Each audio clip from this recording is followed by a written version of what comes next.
Olá, boa noite, queridos, sejam bem-vindos mais uma vez a esse nosso encontro de quinta-feira. Nós estamos aqui ao vivo na Sexta Igreja Presbiteriana com os irmãos e com você também aí, nos acompanhando pela página do Facebook. É um prazer nós estarmos juntos em nome de Jesus, para podermos falar com Ele, podermos nos congregar, podemos também aprender um pouco mais sobre quem Ele é, conforme a própria revelação que Ele faz de si mesmo. Eu queria iniciar esse nosso momento com uma oração. Hoje o nosso tema é um dos salmos muito conhecidos da Bíblia, que é o Salmo 23, que é um dos textos que as pessoas mais conhecem, aqueles que encontram a Cristo e que começam a caminhada com Ele. É um dos textos que geralmente se diz que são os textos preferidos das pessoas que conhecem a Deus. Nós vamos falar com Ele, depois vamos ler esse texto aqui, o Salmo de número 23. Deus querido, nós te agradecemos, louvamos o Senhor, porque nos possibilita essa reunião, esse encontro. A nossa gratidão a Ti, que és o nosso Deus, o nosso supremo pastor, aquele que nos acompanha, aquele que nos leva a águas de descanso e aquele que não permite que nada nos falte. Que o Senhor nos abençoe nessa noite mais uma vez, que nosso coração se deleite na Tua presença e que encontremos em Ti essa estabilidade tão necessária para esses dias. É a nossa oração, é a nossa gratidão em nome de Jesus. Amém. O Salmo 23, que é um salmo de Davi, ele inicia dizendo assim: O Senhor é o meu pastor e nada me faltará. Ele me faz repousar em verdes pastos e me leva para junto de riachos tranquilos. Renova minhas forças e me guia pelos caminhos da justiça. Assim Ele honra o seu nome. Mesmo quando eu andar pelo escuro vale da morte, não terei medo, pois Tu estás ao meu lado. Tua vara e Teu cajado me protegem. Preparas um banquete para mim na presença de meus inimigos. Unges minha cabeça com óleo, meu cálice transborda. Certamente a bondade e o amor me seguirão todos os dias da minha vida, e viverei na casa do Senhor para sempre. Recentemente eu assisti um filme que tem um título curioso, que são apenas duas letras, PK. O filme PK é um filme indiano e ele retrata, a história dele gira em torno de um alienígena que vem numa nave gigantesca até a Terra e que desce num lugar extremamente isolado, cheio de deserto, praticamente sem ninguém. Ele desce ali para fazer contato com os seres humanos. E na medida que ele desce da nave, ele carrega no peito um medalhão que brilha muito, que é muito atrativo.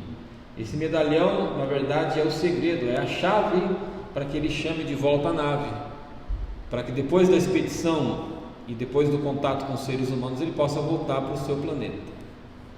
E ele vai andando por aquele deserto até ele encontrar alguém que está ali passando por aquela região com o seu carro, com a sua caminhonete, e as pessoas que estão ali olham para ele, um ser estranho, com alguma coisa muito brilhante no peito, e essa pessoa então arranca o medalhão dele, sai correndo e vai embora. Então esse alienígena tem o primeiro contato com o ser humano, e o primeiro contato que ele tem com o ser humano, esse ser humano rouba essa chave, que é a chave que lhe permite voltar para o seu planeta. E ele entra em pânico, porque agora ele não sabe basicamente se comunicar com a sua nave, não tem condição. Ele tem que aprender a se comunicar com os seres humanos para pedir ajuda naquilo que mais angustia ele, que é a necessidade de voltar para o seu planeta depois. E o filme vai passando todo esse enredo dessa luta, né? Dessa batalha para poder se comunicar, conhecer esse planeta novo que ele está, e ele vai pedindo ajuda, e ele vai aprendendo a língua das pessoas, e quando ele conta a história dele, as pessoas dizem, todas elas dizem: olha, só Deus é capaz de ajudar você. E ele parte em busca de Deus. Então acontece o segundo problema, porque ele descobre que há centenas de deuses, e a cada Deus e a cada representante desse Deus com quem ele entra em contato, lhe exige que ele cumpra muitos rituais complicadíssimos para ter o seu pedido atendido, para recuperar a chave que lhe permita voltar para o seu planeta. É um ritual mais estranho, mais complicado do que o outro, para que ele possa ser socorrido. E chega um momento que ele fica cansado de ver tantas religiões, tantas exigências, e nenhuma dessas religiões e nenhuma dessas exigências consegue e atende o seu clamor e a sua necessidade. Então ele publica cartazes, e ele começa a espalhar cartazes por onde ele passa. Ele começa a espalhar esses cartazes para pessoas, para estabelecimentos, e o cartaz diz: procura-se o Deus desconhecido. Esse filme é muito interessante, porque ele revela a busca universal de todo ser humano por Deus, e como é difícil o ser humano encontrar Deus nos moldes em que as religiões retratam Deus. E por mais que busque, procure, não encontra, porque é muito complicado encontrar Deus. Isso lembra um pouquinho aquela visita que Paulo certa vez fez na cidade de Atenas, quando ele foi até a cidade grega de Atenas, e a primeira coisa que ele percebeu era uma quantidade inumerável de altares, cada um desses altares erigido e construído para um Deus específico, conhecido. E depois de olhar tudo aquilo, e depois de contemplar tamanha quantidade de altares, com tamanha quantidade de deuses, ele encontra um altar onde está escrito: ao Deus desconhecido. E é a partir dali que o apóstolo Paulo começa a apresentar um Deus que eles não conhecem, o Deus que criou todas as coisas. E mais do que isso, Paulo começa a mostrar que o verdadeiro Deus não precisa ser procurado, porque o Deus genuíno sempre é Ele quem nos busca. A iniciativa de nos procurar parte dele. Nós não subimos ao céu para conhecê-lo, porque é Ele que desce da terra e desceu à terra para nos procurar e para se revelar por meio de Jesus Cristo. Em Romanos capítulo 10 está escrito assim: não diga em seu coração: quem subirá ao céu para trazer Cristo para a terra? Não diga: quem descerá ao lugar dos mortos para trazer Cristo de volta à vida? Na verdade, diz: a mensagem está bem perto, está em seus lábios, está em seu coração. Se você declarar com a sua boca que Jesus é Senhor e crer no seu coração que Deus o ressuscitou dos mortos, será salvo. Pois é crendo de coração que você é declarado justo, e é declarando com a boca que você é salvo. Então, se nós buscamos a Deus, e se é que nós podemos dizer que buscamos a Deus, nós só buscamos a Deus, e nós só fazemos isso como resposta à busca que partiu dele primeiro. O apóstolo João diz na sua carta: nós o amamos, porque ele nos amou primeiro. Sempre, portanto, a iniciativa de contato com o ser humano parte de Deus. Nós correspondemos com a nossa fé, mas o que é a nossa fé, se não um dom do próprio Deus? E um dos textos mais prediletos, mais conhecidos por todos que andam com Deus, é o Salmo 23, que foi escrito por Davi quando ainda não era rei de Israel e era apenas um cuidador de ovelhas. E ele faz aqui uma comparação, ele faz aqui uma analogia do rebanho com o pastor, o relacionamento do pastor e rebanho. E ele considera alguns componentes próprios dessa relação pastor e rebanho com algumas palavras como providência, dizendo: nada me faltará. Palavras como encorajamento, dizendo: renova minhas forças. Palavras como confiança: mesmo quando eu andar pelo escuro vale da morte, não temerei, pois tu estás do meu lado. Palavras como segurança: preparas um banquete para mim na presença dos meus inimigos. E palavras como estabilidade: certamente a bondade e a misericórdia me seguirão todos os dias da minha vida. Portanto, a vida com Deus não é uma competição com uma medalha no final da chegada. A vida com Deus está muito mais para algo que vem da graça que Ele derrama no nosso coração sobre aqueles que nele confiam. O problema, a questão maior, é que o cristianismo, como nós conhecemos, ele foi gradativamente sendo corrompido desde a época do imperador Constantino.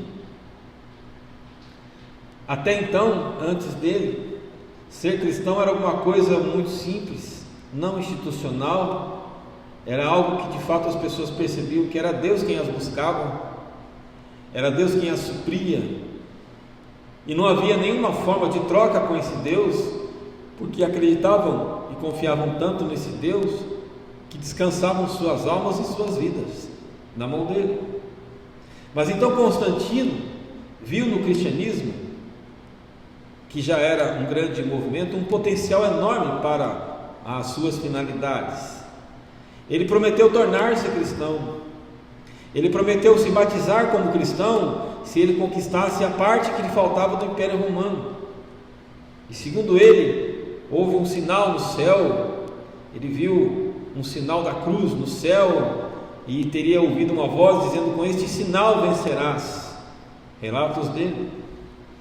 E ao conquistar, portanto, a outra parte do império que não era dele, ele então se batiza e manda que todos os seus soldados se batizem na igreja e se tornem cristãos por decreto.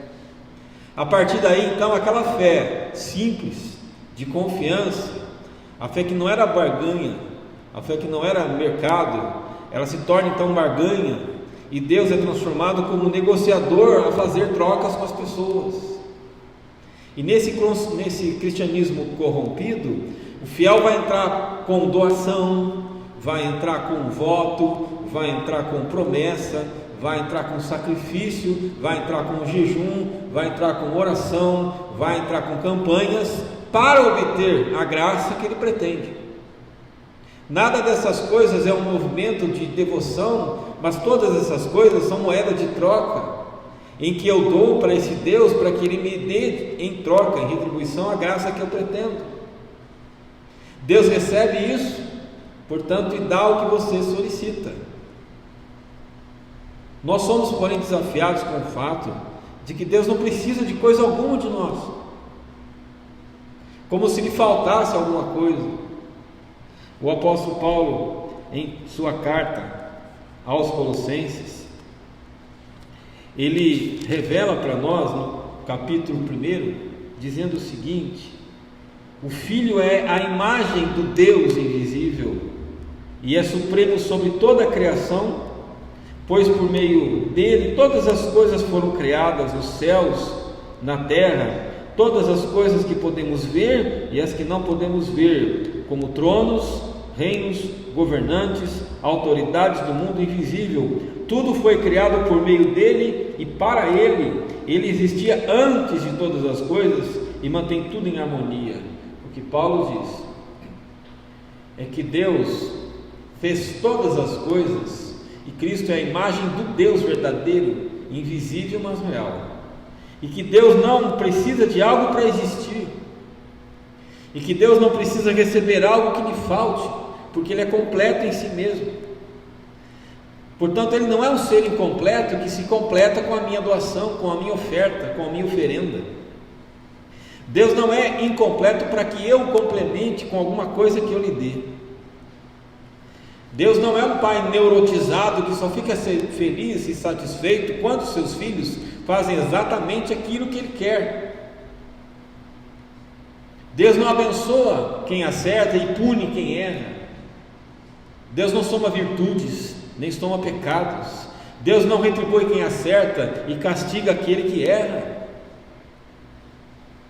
O Deus revelado por Jesus é aquele Deus que faz o seu sol nascer sobre maus e bons, e a sua chuva descer sobre justos e injustos.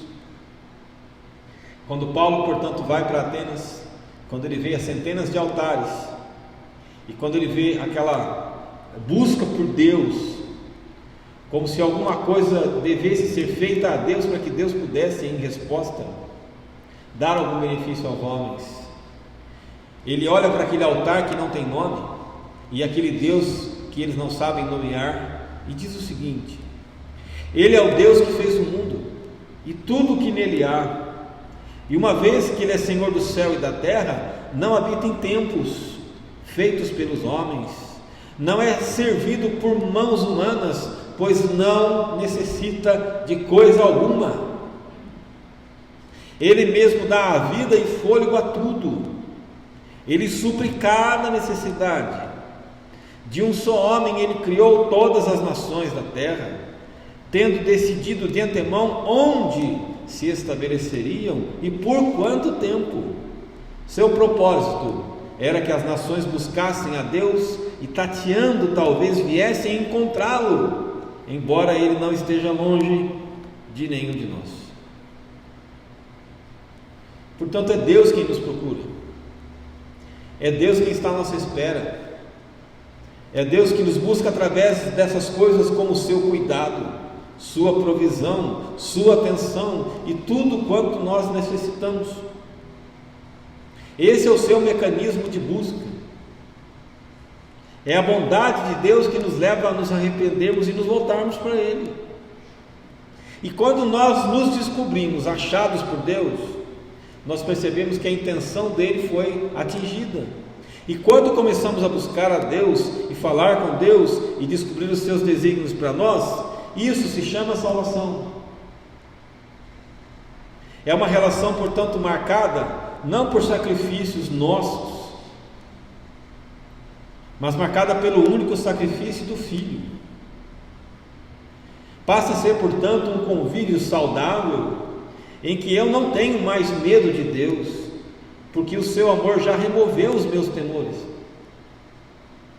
E todo aquele que foi achado por Deus tem prazer em buscar a Deus, tem prazer em ouvir Deus, e não precisa buscar bênçãos, não precisa fazer determinadas coisas e um número incontável de movimentos religiosos para atrair a atenção de Deus, como se Deus estivesse distante, não atento.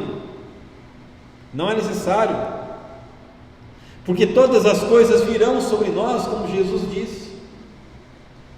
Quando nós buscamos a Deus, porque Deus nos buscou primeiro, as demais coisas, todas elas nos serão acrescentadas. Ele mesmo dará todas as coisas. Portanto, não é aquilo que nós fazemos que traz as coisas para nós, elas vêm sobre nós como fruto desta graça prévia que nos alcançou. Por isso que o Salmo diz: a bondade e o amor de Deus me seguirão todos os dias da minha vida. Não sou eu que preciso correr atrás da bondade de Deus, mas é a bondade de Deus que me segue. Não sou eu que corro atrás do amor de Deus, mas é o amor de Deus que vem sobre mim. O movimento é do céu para a terra, porque a fonte do amor e da bondade sempre é celestial. Por isso que se diz que o fruto do Espírito é amor, é alegria, é paz, é bondade, é paciência, é fidelidade, é mansidão, é autocontrole. E essas coisas são fruto do Espírito, e fruto espiritual não é produzido artificialmente. Não é que Deus me ama porque eu fiz algo para que Ele me amasse, mas é o fruto do Espírito dele que me ama. Não sou eu que faço alguma coisa para ter paz com Deus, mas é que eu fui justificado por Deus pela fé, e agora eu tenho paz com Ele, porque Ele tem paz comigo. Não é que eu faça alguma coisa na direção de Deus para Ele me presentear com alegria, mas é a alegria dele que vem sobre mim. É dádiva. Só pode ser recebido pela fé. Uma certa vez Jesus disse que não se dá pérola aos porcos. O que ele disse é que coisas caras, raras, valiosas, inestimáveis, não combinam com aquilo que é inferior. As pérolas, na linguagem de Jesus, são a multiplicidade das dádivas que Deus possui, e é a multiplicidade da personalidade do próprio Deus. Nós não temos competência para fabricar pérolas. A questão é que alguns fazem do Evangelho uma coisa pobre, uma coisa parecida com pérola, mas que não passa de imitação grosseira, barata e sem valor. Somente Deus pode criar em nosso coração um reino de coisas valiosas, que o ladrão não rouba, que a traça não come e a ferrugem não corrói. E o Evangelho é esse tesouro imperecível, a ponto do próprio Jesus dizer: onde estiver o nosso tesouro, aí estará também o nosso coração. Deus, portanto, não pede nada da minha vida e da sua, como se lhe faltasse algo, e esse algo eu pudesse dar a Deus, para que Ele ficasse satisfeito. Deus não carece que eu o ame, porque Deus já se sente amado. Amar a Deus significa que eu me relaciono com Ele. Mais do que um mandamento, porém, amar a Deus não significa que eu vou completar Deus porque Deus tem carência de amor, ou Deus tem a carência afetiva. Deus é amor, Deus não tem amor, Ele é. E se eu pensar de alguma forma que alguma coisa eu tenho que oferecer a Deus, como se Deus faltasse e lhe faltasse algo, eu estarei indo na direção contrária do Salmo, porque o Salmo diz: o Senhor é meu pastor, nada me faltará. Ora, nada me faltará, porque é dele que tudo vem. E se nada me falta, é porque ele tem abundância e sobra, e nada lhe falta. Então, como promete o Salmo, nada nos faltará. Não nos faltará providência, não nos faltará encorajamento, renova minhas forças. Não nos faltará confiança, mesmo que eu ande pelo vale da morte, não temerei, tu estás comigo. Não me faltará segurança, porque preparas um banquete na presença dos meus inimigos, e nem me faltará estabilidade, porque a bondade e o seu amor me seguirão todos os dias da minha vida. O que nós temos a perceber, o que nós temos a descobrir, é esse Deus que vem à nossa procura, é esse Deus que está nos procurando, e o fato de buscarmos a Deus apenas demonstra uma coisa, que é Ele quem está instigando a mim e a você a buscá-lo. Lembrando Paulo mais uma vez, no seu discurso aos atenienses, Deus dá todas essas coisas, e Deus imprime todos esses movimentos, e Deus supre todas as nossas necessidades, para que as pessoas possam encontrá-lo através dos seus gestos, suas iniciativas e provisões. Que nessa noite, mais uma vez, ao lembrarmos desse salmo maravilhoso, nós possamos ter a convicção de que é Ele quem supre todas as nossas necessidades, e que a bondade e a misericórdia, ou a bondade e o amor de Deus e todas as demais coisas virão sobre nós. Não se trata de eu e você fazermos muitas coisas para, como recompensa, Deus nos dar. Mas é da sua muita abundância e da sua intensa generosidade que a bondade e a sua misericórdia virão sobre nós. Que Deus nos abençoe nessa noite e que Ele nos faça cada vez mais perceber os seus movimentos constantes, incessantes na nossa direção, no nome de Jesus. Pai querido, nós te agradecemos por tuas buscas incessantes. Obrigado porque o Senhor nos amou primeiro e o Senhor está à procura daqueles para que o Senhor, por quem o Senhor olha, por quem o Senhor atenta. O Senhor sabe as buscas do coração humano e quando alguém te busca, vai te encontrar, e aquele que te procura há de te achar, porque essa busca, na verdade, é apenas a resposta de uma busca antecipada do Senhor. Que o Senhor derrame sua bênção sobre todos nós. É o que nós pedimos e agradecemos em nome de Jesus. Amém.